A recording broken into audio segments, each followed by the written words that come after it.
નમસ્કાર વિદ્યાર્થી મિત્રો, ધોરણ 10 વિષય સામાજિક વિજ્ઞાન શ્રી એનપી વાઘોડિયા હાઈસ્કૂલના આ પેપર પ્રેઝન્ટેશન સેશનમાં આપ સૌ મિત્રોનું સ્વાગત છે. હવે જે 10મા ધોરણનું આખું વર્ષ પૂરું થયું, લગભગ દરેક લોકોને સિલેબસ પૂરો થઈ ગયો. હવે માત્ર ને માત્ર બોર્ડમાં તમારું પ્રેઝન્ટેશન કેવું હોય તો મેક્સિમમ માર્ક્સ તમે લઈ શકો એના માટેનો આ એક 10-15 મિનિટનું સેશન છે.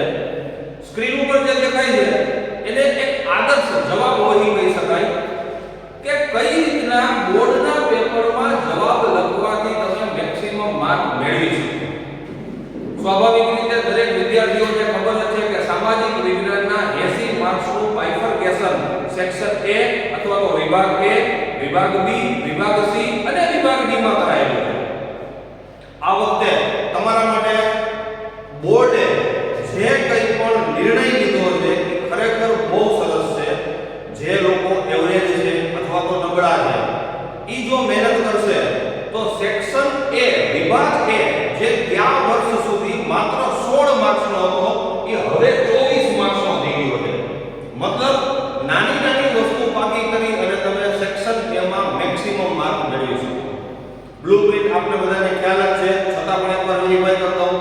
વિભાગ A માં શરૂઆતમાં 5 ખરા જોડકા આવશે, ત્યારબાદ ખરા ખોટા, ત્યારબાદ ખાલી જગ્યા, ત્યારબાદ MCQ અને છેલ્લે 4 અતિ સંક્ષિપ્તમાં જવાબ આપો. આમ 5 5 5 5 અને 4 24 માર્ક્સનો વિભાગ A પૂરો થાય. વિભાગ B માં તમને લોકોને જનરલ ઓપ્શન આપવામાં આવે છે, બહુ સારું છે. વિભાગ B ના ટોટલ 13 પ્રશ્નોમાંથી તમારે માત્ર 9 પ્રશ્ન લખવાના છે, જેના આપણે 18 માર્ક મળશે. એટલે કે 24 માર્ક્સનો વિભાગ A, 18 માર્ક્સનો વિભાગ B. વિભાગ C માં પણ જનરલ ઓપ્શન છે. ટોટલ કુલ તમને 9 પ્રશ્ન આપવામાં આવશે, એમાંથી માત્ર તમારે 6 જ લખવાના છે. મતલબ 3 માર્ક્સનો એક જવાબ. 18 માર્ક્સ પહેલા થયા. વિભાગ D એમાં 7 પ્રશ્ન પહેલા આપવામાં આવશે 53 નંબર સુધી, સિરિયલ નંબર 53. 53 સુધીના 7 પ્રશ્નોમાંથી કોઈ પણ 4 પ્રશ્ન લખવાના, એક પ્રશ્નના 4 માર્ક. એટલે 4 પ્રશ્નના ચોકે 16 માર્ક. મિત્રો 54મો પ્રશ્ન ફરજિયાત છે જે નકશા પૂર્તિનો હોય. એ નકશા પૂર્તિમાં તમારે આપેલ રેખાંકિત નકશામાં બોર્ડની ઉત્તરવાહીના છેલ્લા 26મા પેજ ઉપર નકશો છાપેલો હશે. એમાં તમારે 54 નંબરનો પ્રશ્ન લખવાનો, જેમાં તમને જેમ શીખવાડવામાં આવેલું છે સંજ્ઞા સૂચિ બનાવી અને જે વિગત માંગી હોય 4 વિગત માંગેલી હશે એ 4 વિગત પૂરી કરવાની, એના 4 માર્ક. એટલે સેક્શન D માં લખાણના ચોકે 16 માર્ક્સ પ્લસ 4 માર્ક્સ નકશા પૂર્તિના, એટલે સેક્શન D આપણું થશે 20 માર્ક્સનો. આ આપણી બ્લુપ્રિન્ટ. હવે આપણે જોતા જઈએ પ્રેઝન્ટેશન કઈ રીતનું હોવું જોઈએ, જવાબ કઈ રીતના લખવાના. આ વિભાગ એના જોડકા, આ પહેલા 5 જોડકા, અહીંયા અવિભાગ લખેલો છે, સામે સીધા એના જવાબ લખેલા. મિત્રો આજે તમે આ રીતના ક્રોસ લીટીઓ મારો છો, આ વિભાગ બોર્ડમાં ના લખતા. માત્ર ને માત્ર નૃત્ય કલાના આદિદેવ, તો તમારી સામે જે અ વિભાગ હોય એમાંથી જે સાચો જવાબ આવે એનો નંબર લખેલો છે અહીંયા E, અને શું છે તો કે ભગવાન શિવ નટરાજ. તમારે વિભાગ 2 આ રીતના પૂરો કરવાનો છે. ત્યારબાદ આવશે ખરા ખોટા. મારો એવો આગ્રહ છે કે બોર્ડમાં વિધાન લખજો. દાખલા તરીકે છઠ્ઠો પ્રશ્ન, ઋગ્વેદ ભારતીય સાહિત્યનો પ્રાચીનતમ ગ્રંથ છે. વિધાન સાચું છે તો આ બોક્સ બનાવીને આ વિદ્યાર્થીએ રાઈટ કરેલું છે. ઘણી વખત સમયના અભાવે તમે લોકો સીધા રાઈટ રોંગ કરતા હોય, બરાબર છે, પણ મેક્સિમમ પ્રેક્ટિસ હશે તમારી તો પેપર આરામથી પૂરું થઈ જશે. વિધાન તમે લખી શકો. 5 ખરા ખોટા, એના પછી ખાલી જગ્યા આવશે. ખાલી જગ્યામાં તો આ વિદ્યાર્થીએ વિધાન લખેલું છે આખું, અને જ્યાં જવાબ આવશે ત્યાં અંડરલાઈન કરેલી છે. ઈસવીસન 1972 તો ખાલી જગ્યાનો જવાબ છે. આ રીતે આ 5 ખાલી જગ્યા તમે કોઈ લો. પછી આગળ વિકલ્પો આવશે. વિકલ્પો મતલબ MCQ માં પણ જો આ વિદ્યાર્થીએ 16 નંબરથી MCQ જે ચાલુ થાય એમાં પહેલા વિધાન લખેલું છે, પછી એનો સાચો જવાબ D લખેલો છે. ઘણા વિદ્યાર્થીઓ 16 D 17 A આવી ભૂલ ના કરતા, કારણ કે બોર્ડમાં તમારી first impression is last impression. એટલે શક્ય હોય તો વિધાન લખવા હું આગ્રહ રાખું છું. ત્યારબાદ વિકલ્પો પૂરા થાય ટોટલ, એના પછી સંક્ષિપ્તમાં જવાબ હશે. એક શબ્દમાં જવાબ. જો આ વિદ્યાર્થી રાષ્ટ્રીય ધોરીમાર્ગ 44 ક્યાંથી ક્યાં સુધી જાય છે? જવાબમાં માત્ર એક શબ્દ અથવા સંક્ષિપ્ત એટલે શ્રીનગરથી કન્યાકુમારી ધેટ્સ ઓલ. આમાં પણ તમે 21 22 23 24 સીધા જવાબ લખી શકો, પણ ફરીને કહું છું સમય મળે તમે આટલી પ્રેક્ટિસ કરશો, આટલી રાઉન્ડ ટેસ્ટ કરશો તો શક્ય હોય તો પ્રશ્ન લખવાના. મિત્રો 24 માર્ક્સનો પહેલો વિભાગીય સેક્શન પૂરો થાય છે. ત્યારબાદ વિભાગ બી સેક્શન આપણે જોઈએ તો એમાં તમને મેં વાત કરી હતી તમને જે પ્રશ્નો આપેલા છે એ પ્રશ્નમાં ફરજિયાત પ્રશ્ન અને એના જે જવાબ તમારે 13 માંથી ટોટલ 9 પ્રશ્ન લખવાના છે. એ 9 પ્રશ્નના એક પ્રશ્નના 2 માર્ક્સ લેકે તમને એના 18 માર્ક્સ મળશે. એટલે વિભાગ બી જે છે એ 18 માર્ક્સ આવશે. હવે વિભાગ બી જે છે બરાબર આગળ આપણે વાત કરીએ કે ટોટલ 13 પ્રશ્નોમાંથી તમારે 9 પ્રશ્નના જવાબ લખવાના છે. મિત્રો ખાસ ધ્યાન રાખજો વિભાગ બી 25 નંબરથી ચાલુ થાય. 24 નંબર સુધી વિભાગે 25 26 27 28 29 30 31 32 33 34 35 36 અને 37 મતલબ વિભાગ બી નો છેલ્લો પ્રશ્ન ક્રમાંક 37 હોય. હવે ઘણી વખત એવું બનતું હોય કે તમને લોકોને 25મો પ્રશ્ન ક્વેશ્ચન પેપરમાં જે છે એ નથી આવડતો. તમારે 26મો નથી આવડતો પણ તમારો ઓપ્શન તરીકે સીધો 27મો લખી શકો. પણ તમારે પ્રશ્નના ક્રમ એ રીતના મારવાના કે વિભાગ બી પૂરો થાય ત્યારે તમારી પાસે કુલ 9 પ્રશ્નોના જવાબ વિભાગ બીમાં લખેલા હોવા જોઈએ. ઘણી વખત તમે લોકો બોર્ડના પેપર ચેક કરવા જતા હોય ઘણા વિદ્યાર્થીઓ ભૂલ કરે ઉતાવળમાં થોડો માહોલ પરીક્ષાનો ભય આજુબાજુનું વાતાવરણ નવું હોય પેપર હાથમાં આવે આવડતા હોય એટલે લખવા માંડે. વિભાગ બી પૂરો થાય ઓકે વિભાગ બી પૂરો તરત બીજા પેજ ઉપર વિભાગ સી નું હેડિંગ મારી દે વિભાગ સી લખી નાખે ડી લખે પેપર પૂરું થાય. પેપર વેરિફિકેશન કરવા બેસે જોવે ત્યારે એને યાદ આવે કે વિભાગ બી માં મારે ટોટલ 9 પ્રશ્નો લખવાના હતા એની બદલે મેં 8 જ લખ્યા એ ભૂલાઈ ગયું છે. હવે એટલે એવો આગ્રહ રાખો કે કોઈ પણ વિભાગ પૂરો થાય બી સી અથવા ડી એકવાર પ્રશ્ન ચેક કરી લેવા કે ભાઈ માયગા છે 9 કે મેં લખેલા છે રહી નથી જતો ને ઘણીવાર આડાઅવળા પ્રશ્ન કરવાથી તમને આવો પ્રોબ્લેમ થતો હોય. બોર્ડનો રૂલ્સ છે એવો વિભાગ બી માં તમે 8 પ્રશ્ન લખ્યા છેલ્લો તમારાથી લખવા રહી ગયો વિભાગ ડી તમે પૂરો કરી તમને યાદ આવ્યું તમે આ લખો એ પ્રશ્ન જોવાનો નથી. આ ખાસ ધ્યાન રાખજો.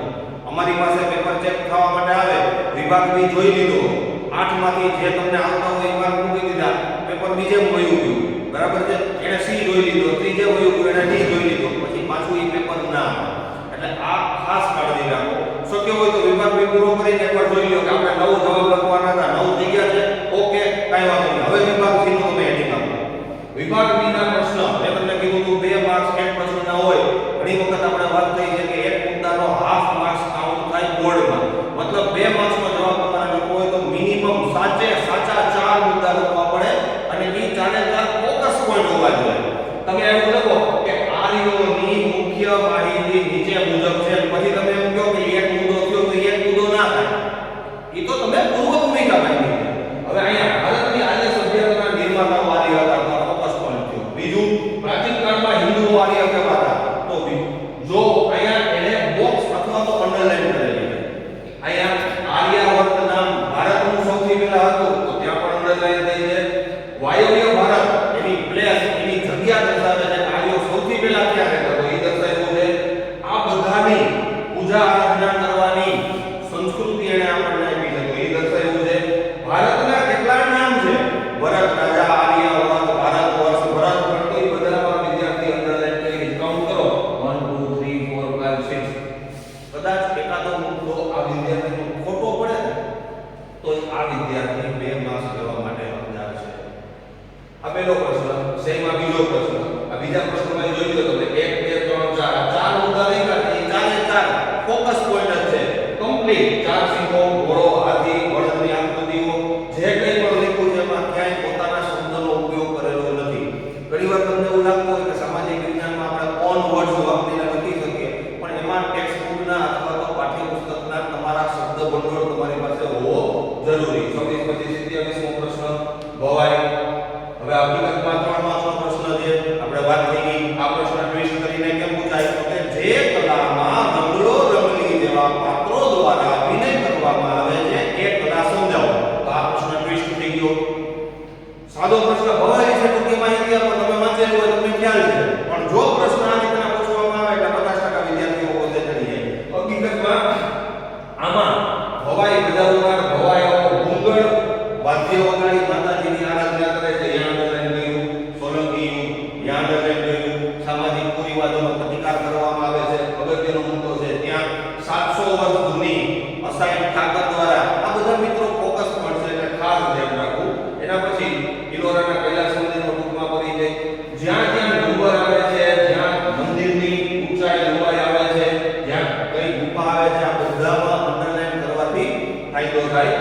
તમને મેક્સિમમ માર્ક મળી શકે. આ બધા પ્રશ્નો બી સેક્શનના છે.